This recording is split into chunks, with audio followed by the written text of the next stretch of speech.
Like the earlier Sopwith Camel, the Snipe was designed by Sopwith's chief designer Herbert Smith, and it was intended to be an improvement on its predecessor, the Camel. Despite making its first flight in October 1917, there were a number of design issues which required correction, and so these delayed the type's introductions, so it wasn't until August 1918 that the Snipe began to arrive in France.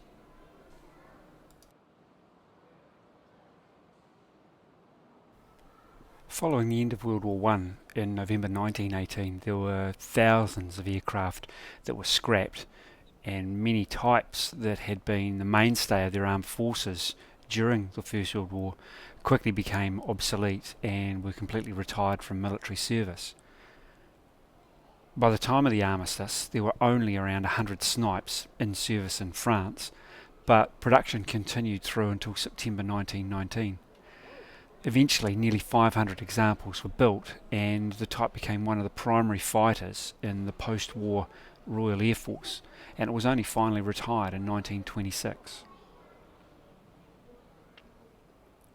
This static example is finished in the post-war colours of the aircraft that was flown by Marshal of the Royal Air Force Sir Dermot Boyle around 1926. And it also incorporates a number of post-war modifications such as landing lights and flare brackets. Doyle flew the original aircraft that had this colour scheme when he was with No. 1 Squadron based in Iraq during the 1920s. Another feature which sets this aircraft apart as a late model variant is the rounded tail fin in front of the rudder.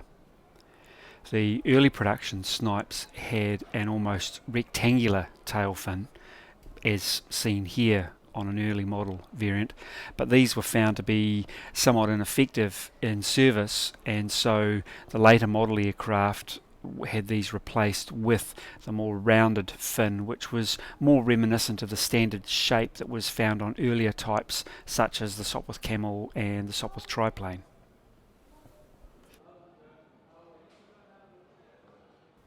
One of the most famous Snipe actions of the First World War was flown by Canadian ace William George Barker in October 1918.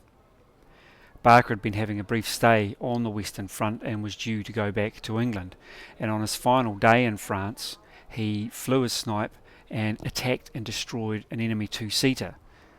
After that he was in turn attacked by a formation of Fokker D-7s, and the resulting dogfight was witnessed by a lot of British troops on the ground.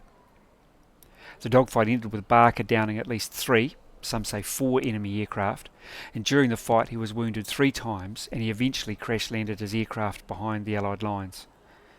He was awarded a Victoria Cross for his action, and the wreckage of the aircraft was eventually recovered, and it now resides in the Canadian War Museum in Ottawa in Canada.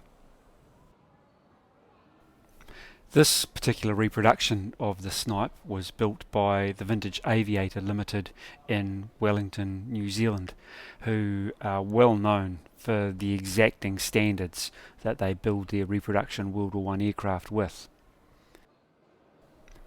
This particular machine is a composite in that it contains around about 40% original Snipe parts. A number of these original components were held by the Royal Air Force Museum from several unidentified Snipe airframes, and so these were incorporated into this new aircraft when it was built, along with some other privately donated parts.